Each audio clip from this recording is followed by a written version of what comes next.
Sinkevitš klubist Karuklubi ja kolmas raund.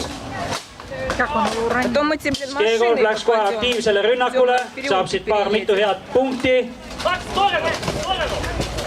Aga ei, Sinkevitš tänu jälle oma suurele keharaskusele ja tohutule jõule surub Skeegolfi jälle nurka.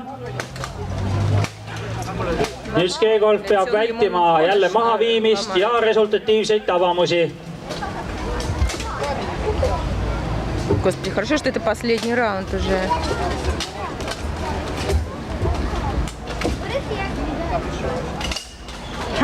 Достал по нему, молодец. Нашу не сдают. Дал ему по башке, на тебе.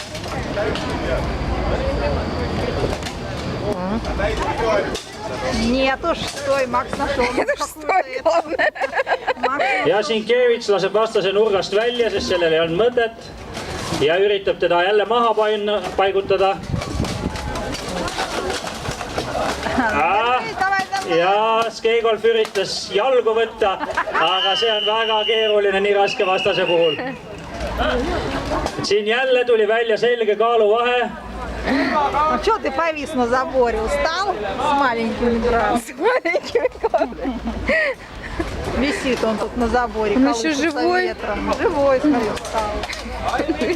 Висит на заборе. Ja Sinkevitši raskemal võitlejal oli mahaviimise kaitset väga lihtne teha praegu.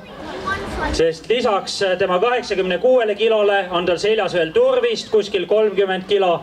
Nii et ta kaalub siin 115-120 kilo suurem mees kokku koos turvisega. Моленька. Ja jälle lihtsalt kasutab oma toorest jõudu praegu ära. Ka ajalooliselt see võitlus võis niimoodi välja näha, kus lihtsalt suurem võitleja surub väiksema või kergema võitleja kinni. Да, только в таком случае надо было еще ножик достать и в подмышку уколоть.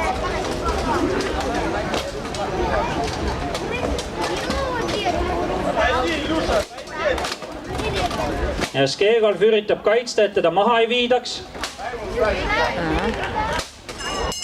Aeg, stop fight! Еще его побил в конце.